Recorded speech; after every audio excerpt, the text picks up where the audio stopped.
vai dar uma problemática na linha de interesses fantásticas. Então, só o próprio vírus crescendo e matando é que vai cortando as possibilidades de liberação econômica e deixar tudo acontecer como normalmente acontece. Então a repressão é como tu disse, agora estão botando todo mundo para casa. Mas é o que está acontecendo em países, inclusive, que não tem quase esse tipo de coisa, que é a China. A China não tem esse monte de festa, essas coisas todas, e ele teve que fazer isso, isolou. É. E agora a pergunta, por exemplo, assim, aqui em Porto Alegre nós temos 4.000 pessoas que estão em situação de rua. O pessoal fala em 7.000, mas outros falam em 4.000. Aí o governo diz, olha, vai todo mundo para casa. Para onde é que essas pessoas vão? Para baixo da ponte. Sim, mas aí o que A se casa esperaria? deles é embaixo da... O que se esperaria, né? Se esperaria, então, que o governo do estado, porque nós temos dezenas de prédios vazios aqui no centro de Porto Alegre mesmo. Poderia um desses prédios ser isolado, ser limpo e ser colocado camas ali emergencialmente para essas pessoas da rua ficarem ali dentro. Mas não Os é uma dilemas coisa... agora são esses. Se eu pego toda essa massa, eu, em vez de estar protegendo, estou infectando quem não está infectado, né? Sim, mas nesse caso específico, qual é? Não estou nem dizendo que deva ser essa que eu falei, né? Obviamente é só uma ideia. Mas o que teria que pegar especialistas, infectologistas, intensivistas, para dizer para eles dizerem o que poderia ser feito. Agora, dizer assim, todo mundo fica em casa. Essas 7.000 pessoas, o que elas fazem? Elas não têm casa. Que tipo de proteção se pode dar? Vamos dizer, então, primeira delas, alimentação. Manter, então, possibilidades de mantê-los alimentados. E o que mais? Dependendo, então, da evolução do vírus nesse grupo. Mas como alocar gente suficiente para interagir com eles? E, inclusive, porque esses que vão interagir são pessoas ligadas ao que seria no hospital os que cuidam dos doentes. Esses também vão lá e podem se infectar. Então se cria uma situação assim complexa, né? Uhum. Sim, é porque nós estamos diante de uma novidade muito forte e nós ainda estamos pensando com aquele pensamento de antes do vírus. Porque a gente está querendo explicação. Como é que foi isso? Aqui podia assim, aqui podia assado. Não. Porque nós ainda estamos raciocinando em cima do que... Nós tivemos quantas? Nós tivemos o Ebola, nós tivemos a SARS, nós tivemos H1N1. Quer dizer, a gente teve vários momentos em que parecia que ia ter algo assim, só que não teve. Foi mantido sob controle. Foi. E então nós não pensamos, a gente continua pensando em achar culpados, sabe? Nesse momento a gente está numa situação completamente diferente. E resolver problemas como desse aí dos moradores de rua. E o outro, das prisões. Opa. Que numa cela que cabe 10 tem 40. Sim. Como é que se resolve isso? Soltando todos presos? Tem gente que diz que é isso aí que tem que fazer, que aqueles que já estão... E aí, então, o outro diz assim, agora vai aumentar o número de assassinatos e de roubo. Será? Não, é o que eu estou dizendo que são os contrapontos, né? Será? Mas nós não temos experiência sobre isso. Não, é exatamente isso. Posições novas que tem que se tomar atitudes que são uma incongruente com a outra. Então, ficamos numa zona de ter que pensar em que fazer realmente que seria o melhor e o mais eficiente. Então, quase que uma confusão, né? Confusão. Onde todo mundo acha que tem razão e porque eu vi... Opiniões divergentes, uma exatamente. com a outra. E ficar numa opinião, assim, opiniãozinha, sabe? Que não vai levar mesmo a lugar nenhum. Agora nós estamos vivendo uma situação inédita.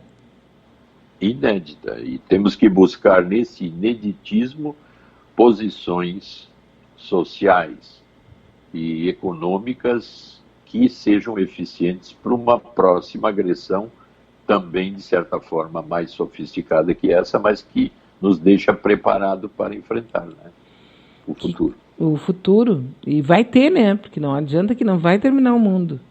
Não, inclusive isso determinou agora um avanço, eu acho, nas investigações genéticas de mutações de vírus que vai trazer medicações cada vez maiores. Esse, por exemplo, essa evolução aí da computação, que é o computador quântico, um teórico disse que o computador quântico, quando se estabilizar bem e puder ser usado do jeito que ele promete, nós vamos poder imitar a natureza. Olha só. Então, ao mesmo tempo que a humanidade sofre impactos dessa ordem, e são tipo cataclismas que podem terminá-la, como aqueles que são pessimistas dizem, ao mesmo tempo estimula avanços tecnológicos impensáveis e que nos protegem de um futuro catastrófico que muita gente mantém sempre em ação, vai terminar o mundo. Eu acho que nesse ponto eu sou mais utopista. Cada ação negativa que tu sofre, se tu conseguir enfrentá-la dessa forma mais pragmática e pensar de forma mais livre, eu ganho um poder para enfrentar cada vez mais situações complexas. Uhum. E cada coisa que a gente fica sabendo são soluções novas, situações novas. Então, todas as nossas verdades, que é a coisa que eu me assusto comigo às vezes, né? Quando eu falo assim com convicção a respeito de uma coisa, como assim? Mas pode ser que até hoje fosse assim e amanhã não é mais. Exatamente, é uma abertura para o inédito, e isso ao mesmo tempo que aí mas tu é frágil, tu não tem convicção, tu não tem personalidade, não, eu por isso mesmo tenho flexibilidade na minha personalidade de estar sempre aberto ao que é novo e ao que até me contesta em determinado momento, mas que eu sou capaz de me reordenar o tempo todo. Que a gente se surpreende também, né? Por exemplo, é o único país no mundo que tem, quer dizer, pelo menos visto assim, né? Que tem um SUS, é o Brasil. E que está sendo cada vez mais estudado, né? Exato. Então, o que está acontecendo? Pode ser que nós aqui no Brasil tenhamos uma solução ou ações do SUS, das pessoas, que a gente surpreenda até mesmo o que seja melhor do que aconteceu na China, do que aconteceu, sabe? A gente não sabe. Então, qualquer coisa agora que a gente possa pensar ou falar ou fazer não tem sustentação, porque é novidade. Exato. E cada 4 brasileiros, 3 dependem do SUS. E nós não vivemos aquilo que aquela Iorquina lá no metrô, quando caiu e quebrou a perna, e gritava assim: não chame a ambulância que eu não tenho dinheiro. Exatamente. Dramático, né? Dramático. Aliás, os Estados Unidos, eu acho que vai ser de todos os países o mais, como é que eu vou dizer, que talvez sofra não porque mereça, mas que talvez tenha que repensar as suas prioridades e as suas próprias verdades básicas, né? De que cada um por si, Deus por todos, essa coisa toda nesse sentido, né? Aqui, se tu quebrar a perna no metrô, o que vão fazer na hora?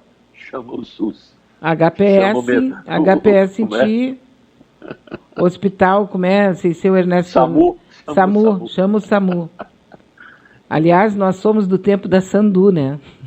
Sandu, chama Sandu. Não vamos fazer tipo aqui, nós somos do tempo da Sandu, né? Aqui a Lúcia dos Santos está nos mandando aqui uma mensagem de voz. Vamos ouvi-la. Vamos. Bom dia, Beatriz. Bom dia, doutor Maia. Bom, eu vim trabalhar hoje, mas estou vindo dia sim, dia não. O que eu vejo nisso? Mesmo as pessoas passando por esse processo, que é uma coisa que não está escapando ninguém, ou é no financeiro, e mesmo assim a doença, sabe? Eu acho que mesmo quem tem muita grana, vai ter mais recurso, mas não sei também se escapa, tu entende? Porque é uma coisa que está no ar. Mesmo assim, as pessoas não conseguem deixar de lado o egoísmo, né? É muito triste. A Beatriz estava falando das igrejas do Edir Macedo. Pois é, ontem eu fiz uma postagem no Facebook, o Facebook me tirou a minha mensagem, meio que me ameaçando, assim, tipo, que eu não posso colocar esse tipo de mensagem. E daí ali tinha uma opção de resposta. E eu respondi para o Facebook. Eu não posso me manifestar em relação a isso, mas o Edir Macedo pode dizer que não vai fechar as portas da igreja e que vai contaminar todo mundo. Obrigada, Facebook. Entende? E a minha tia continua indo na igreja. Ontem eu falei com ela, ela está indo na igreja e eles continuam pregando e dizendo que o demônio, que não sei o que, não vai entrar dentro das igrejas deles. Então as pessoas continuam indo, tem o álcoolzinho gel ali na porta e na saída, né, para passar na mão, tá? Tem, porque os fiéis estão pagando aquilo ali, né? Então, o egoísmo, entende? O Edir Macedo não vai querer nunca perder dinheiro e a gente continua aí nessa vida, né, doutor Maia? É muito, muito complicado, sabe? O ser humano, ele não consegue aprender com as suas não consegue aprender, mesmo assim as lições estando aí para ele, não consegue aprender. Estava vendo agora o muito inteligente que o outro amigo colocou ali, né, do professor, né, que chamou o cara de imbecil. E é bem por aí, sabe? Eu mesmo, como negra, doméstica, eu sofro muito preconceito. Sofri a minha vida inteira e continuo sofrendo.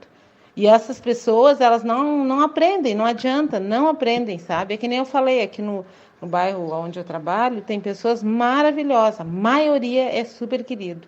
Mas tem uns, 2, 3, 4 que não abrem nem o vidro do carro, né? O dia que um foi assaltado aqui, quem foi lá avisar ele que o cara andava rondando aqui fui eu, mas ele não deu bola porque era uma empregada doméstica. Na outra semana ele foi assaltado, levaram o carro dele, porque já estavam rondando a casa dele, entende? Então as pessoas não vão aprender, não adianta, sabe, isso é uma coisa de cada um, né, doutor Maia? Eu queria até que o senhor desse uma explicação aí por que certas pessoas são tão fechadas e tão desumanas, que isso é desumanidade. Seguimos na fé, né? Na fé e nos cuidando sempre, né? Procurando fazer coisas boas, transmitir coisas boas, que nem a Beatriz, que nem o senhor, que nem a própria Adriana colocou aí para nós. Então, é isso aí, é seguir na fé, com os bons pensamentos e não tentar enlouquecer no meio desse turbilhão de coisas que estamos passando aí e que tiramos boas lições. Um abraço. Um abraço. Olha, nós já estamos com 351 casos confirmados do coronavírus. Confirmado. Já subiu dos 290 e poucos ontem de noite para 351 agora. É como eles disseram que iria acontecer com o que aconteceu na Itália, né? Essa projeção de aumento é mais ou menos como vai acontecer. Mas respondendo a Lúcia, eu acho que basicamente a gente não pode perder a esperança, né, Lúcia? Há uma evolução constante da própria humanidade, da própria visão cada vez mais sofisticada do sentido da existência da vida, e que a esperança é que nos mantém assim, que as pessoas vão gradativamente mudando e aprendendo com a experiência, né? Mas ao mesmo tempo vamos encontrar o tempo todo pessoas menos humanizadas, mais egoístas. Quer dizer, essa é uma característica da nossa estrutura pessoal que deve ser cada vez mais manipulada com a esperança de que isso vai mudar. Ou melhor, vão acontecer coisas boas. Ah, sim.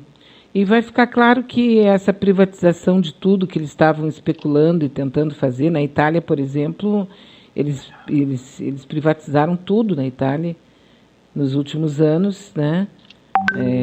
Na Alemanha também, e agora eles estão fazendo o caminho de volta, né?